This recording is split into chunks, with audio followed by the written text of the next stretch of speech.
کلام مقدس میں سے مقدس لوکا کی معرفت لکھی گئی انجیل اس کا 2 باب اور اس کی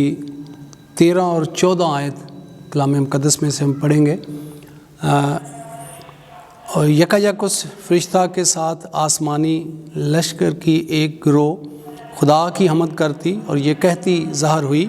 کہ عالم بالا پر خدا کی تمجید ہو اور زمین پر ان آدمیوں میں جن سے وہ راضی ہے صلح۔ خدا ان کے کلام کے پڑھے اور سنے جانے کے وسیلہ سے ہم سب پر برکت ہو، آمین۔ میرے عزیزو، اس سے پیشتر کہ میں خدا کے کلام کو جو خدا نے مجھے دیا ہے آپ کے ساتھ شیئر کروں، میں اپنی طرف سے اور ARP چرچ کی طرف سے، ایکچول ریفارم پریسبیٹرین چرچ کی طرف سے آپ سب کو بڑا دن مبارک کہتا ہوں۔ میرے عزیزو، خدا کے کلام میں آج ہم جو سیکھیں گے وہ یہ سیکھیں گے کہ پیس آن ارتھ تھرو جیزس کرائسٹ، مسیح خداوند کے وسیلہ سے زمین پر جو ہے وہ صلح، اس کے بارے میں ہم خدا کے کلام میں سے سیکھیں گے۔ آپ بائبل مقدس کو پڑھتے ہیں کہ جب چرواہے اپنی بھیڑوں کی نگہبانی کر رہے تھے تو ایک فرشتہ ان کے پاس آیا جس نے گڈ نیوز دی کہ منجی پیدا ہوا ہے اور اس کا نام بتایا یسوع مسیح۔ اور پھر اس کے بعد فوراً فرشتوں کا ایک گروہ آیا اور وہ فرشتوں کا گروہ جو گا رہا تھا ہم اس پر آج غور کریں گے۔ خدا کے کلام میں جو پہلی بات ہم سیکھیں گے وہ پیس ود گاڈ، خدا کے ساتھ جو صلح ہے اس کے بارے میں سیکھیں گے۔ دوسری بات پیس ود ان دی ہارٹ، ہمارے دل میں جو اطمینان ہے اس کے بارے میں سیکھیں گے۔ اور پھر پیس آن ارتھ،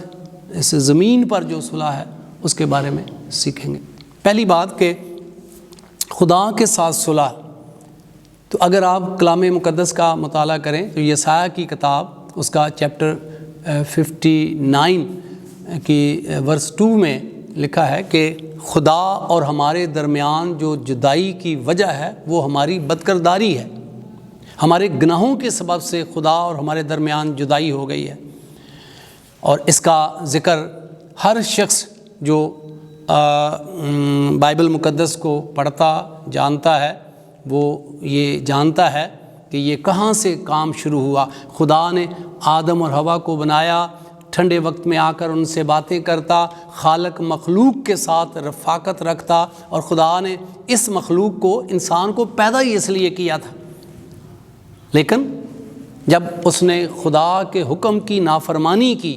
تو اسے باغ عدن سے نکال دیا گیا۔ اب خدا پاک ہے، انسان گناہ گار، اور پاک خدا گناہ کے ساتھ رفاقت رکھ نہیں سکتا۔ تو خدا کا کلام ہمیں یہ سکھاتا ہے کہ خدا نے انبیاء کرام کو بھیجا، بکروں بچڑوں کی قربانیوں کا سلسلہ شروع ہوا، لیکن جب اس سے انسان پاک نہ ہو سکا، انسان کی خدا کے ساتھ جو صلح ہے مستقل طور پر نہ ہو سکی، تو خدا نے اپنے کلمے خداوند یسوع مسیح کو اس دنیا میں بھیجا تاکہ وہ جو پلینٹی آف سن ہے، جو گناہ کی سزا ہے، وہ اپنے اوپر اٹھائے، اور پھر جو لوگ اسے اپنا نجات دہندہ قبول کریں ان کی خدا کے ساتھ کیا ہو جائے؟ صلح ہو جائے۔ اور بائبل مقدس میں لکھا ہے کہ جتنوں نے اسے قبول کیا اس نے انہیں خدا کے فرزند بننے کا حق بخشا۔ یہ نہیں گویا کہ وہ لوگ جو خداوند یسوع مسیح کو اپنا نجات دہندہ قبول کرتے ہیں اور ان کی خدا کے ساتھ کیا ہو جاتی ہے؟ صلح ہو جاتی ہے۔ اور آج روئے زمین پر جو اس دن کو سیلیبریٹ کیا جا رہا ہے وہ حقیقت میں خدا کے ساتھ صلح جو انسان کے لیے ممکن نہیں تھی، جو انسان اپنی مذہبی رسومات سے خدا کے ساتھ صلح کرنے کی کوشش کرتا رہا، یہ ممکن نہیں تھا۔ انسان اپنی نیکیوں سے خدا کے ساتھ صلح کرنے کی کوشش کرتا رہا، یہ ممکن نہیں تھا، سب نے گناہ کیا اور خدا کے جلال سے محروم۔ تو خدا نے خود انتظام کیا کہ انسان کے یہ بس میں نہیں ہے کہ وہ خدا تک پہنچ پائے، انسان کے یہ بس میں نہیں ہے کہ وہ خدا تک پہنچ پائے، لہذا خدا نیچے آ گیا۔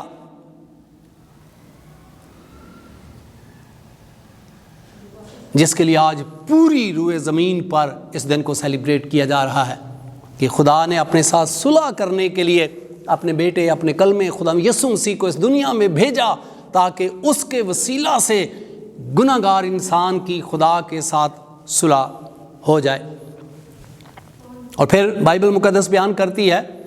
کہ جن لوگوں کی یسوع مسیح پر ایمان لانے کے وسیلہ سے خدا کے ساتھ صلح ہو گئی ہے، اب وہ خدا کے پاس دلیری کے ساتھ جاتے ہیں۔ اور اگر آپ کلام مقدس کو پڑھتے ہیں تو لکھا ہے جب مسیح خداوند نے صلیب پر جان دی تو لکھا ہے خدا کے کلام میں کہ ہیکل کا پردہ 2 ٹکڑے ہو گیا۔ جہاں سردار کہن ڈرتا ہوا جاتا تھا، اب یسوع مسیح کے وسیلہ سے گناہ گار انسان کی خدا تک رسائی ہو گئی۔ گناہ گار انسان جو ہے وہ اب اس کی صلح ہو گئی ہے یسوع مسیح کے وسیلہ سے۔ اور اس لیے خدا کا کلام آج ہمیں یہ سکھاتا ہے کہ مسیح خداوند جو ہے وہ گناہ گار انسان کی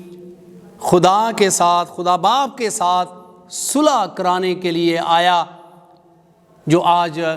روئے زمین پر جو ہے وہ اس دن کو سیلیبریٹ کیا جا رہا ہے، کیونکہ وہ آیا تھا مرنے کے لیے، انسان کے گناہوں کے لیے، تاکہ گناہ گار انسان کا جو خدا کے ساتھ اس کی ملاقات میں رکاوٹ ہے وہ دور ہو جائے۔ خدا کا کلام میرے اور آپ کے لیے ہے کہ جن لوگوں کی خدا کے ساتھ صلح ہو گئی ہے ان کی اب اندر اطمینان ہے۔ جو انسان کے گناہ کرنے کے سبب سے بے چینی، اضطرابی کا شکار انسان تھا، جب اس کی خدا کے ساتھ صلح ہو گئی ہے تو اس کے اندر حقیقی اطمینان آ جاتا ہے، جس کے لیے مسیح خدا نے فرمایا جو اطمینان میں تمہیں دیتا ہوں وہ دنیا نہیں دیتی۔ اور آپ دیکھیں کہ جن کی خدا کے ساتھ صلح ہو گئی ہے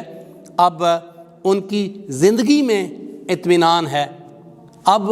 وہ مطمئن زندگی بسر کرتے ہیں۔ بے شک اس ملک میں رہتے ہوئے مشکلات آتی ہیں، اس ملک میں رہتے ہوئے بلکہ اس دنیا میں رہتے ہوئے، کسی ایک ملک میں رہتے ہوئے نہیں بلکہ پوری دنیا میں رہتے ہوئے مشکلات آتی ہیں، پریشانیاں آتی ہیں، بیماری آتی ہے، دکھ آتا ہے، لیکن وہ لوگ جن کی خدا کے ساتھ یسوع مسیح کے وسیلہ سے صلح ہو گئی ہے وہ ان دکھوں میں بھی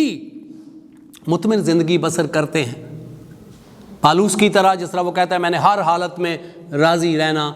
سیکھ لیا ہے، کیونکہ اس کے اندر اطمینان ہے، اس کے اندر وہ خوشی ہے جو حالات چھین نہیں سکتے، جس کے لیے وہ کہتا ہے کہ اب کوئی چیز مجھے خدا کی محبت سے جدا نہیں کر سکتی ہے، نہ تنگی، نہ تلوار، نہ خطرہ، کوئی چیز بھی نہیں، کیونکہ وہ حقیقی اطمینان اس کے اندر ہے۔ اور پھر تیسری بات کہ پیس آن ارتھ، بائبل مقدس بیان کرتی ہے کہ وہ لوگ جن کی خدا کے ساتھ صلح ہو گئی ہے اور ان کے اندر اب اطمینان ہے،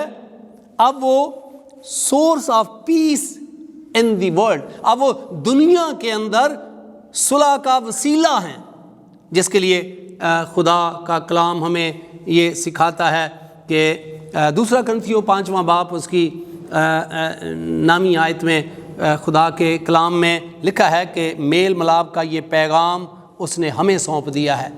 یعنی مسیح خداوند نے گناہ گار دنیا کا ملاپ اپنے باپ کے ساتھ کروایا اور اب اس نے یہ پیغام ہمیں سونپ دیا ہے کہ ہم دنیا کو یہ پیغام دیں کہ خدا کے ساتھ صلح کرنے کا ایک ہی طریقہ ہے، خدا کے ساتھ صلح ہم اپنی نیکیوں سے نہیں کر سکتے، خدا کے ساتھ صلح ہم اپنی مذہبی رسومات سے نہیں کر سکتے، خدا کے ساتھ صلح ہم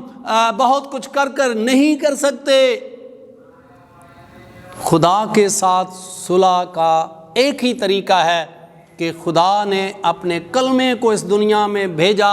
جو اس دنیا کے گناہوں کا کفارہ دیا، تاکہ یسایہ کی کتاب اس کے 59 باب 2 آیت میں جو جدائی کی وجہ تھی گناہ، اس کو دور کرے، تاکہ گناہگار انسان کی خدا کے ساتھ صلح ہو جائے۔ اور آج روئے زمین کو یہ پیغام ہے کہ جن لوگوں کی خدا کے ساتھ یسوع مسیح کے وسیلہ سے صلح ہو گئی ہے، میں ان کو مبارکباد دیتا ہوں، لیکن وہ لوگ جن کی ابھی تک خدا کے ساتھ صلح نہیں ہوئی اور وہ ابھی تک نیکیوں کے وسیلہ سے، مذہبی رسومات کے وسیلہ سے خدا کے ساتھ صلح کرنے کی کوشش میں لگے ہوئے ہیں، ایسا کبھی نہیں ہوگا۔ آئیں وہ بھی آج کے اس دن کی مطابقت سے اس گڈ نیوز جو جبرائیل فرشتے نے دی اور پھر فرشتوں نے یہ سکھایا کہ خدا کے ساتھ صلح کا ایک ہی طریقہ ہے، وہ منجی، نجات دہندہ خداوند یسوع مسیح۔ تو آپ اپنے آپ کو گناہ گار مانیں اور یسوع مسیح کو اپنا نجات دہندہ مانیں کہ اس کے کفارے کے وسیلہ سے آپ کو نجات ملی ہے، اور اپنی زندگی اس کے حوالے کر دیں، تو خدا کے ساتھ آپ کی صلح ہو جائے گی۔ پھر آپ جب چاہیں، جہاں چاہیں، آپ خدا سے بات کر سکتے ہیں۔ پھر کوئی خاص ٹائم کی ضرورت نہیں ہے کہ ٹائم آگے نکل گیا، پیچھے نکل گیا، کیونکہ اب خدا آپ کا باپ ہے، اور یہ شرف یسوع مسیح کے وسیلہ سے ہی ہمیں ملتا ہے۔ خدا یسوع مسیح مجھے اور آپ سب کو برکت دے اور اس کلام پر عمل کرنے کی توفیق عنایت فرمائے۔ آمین۔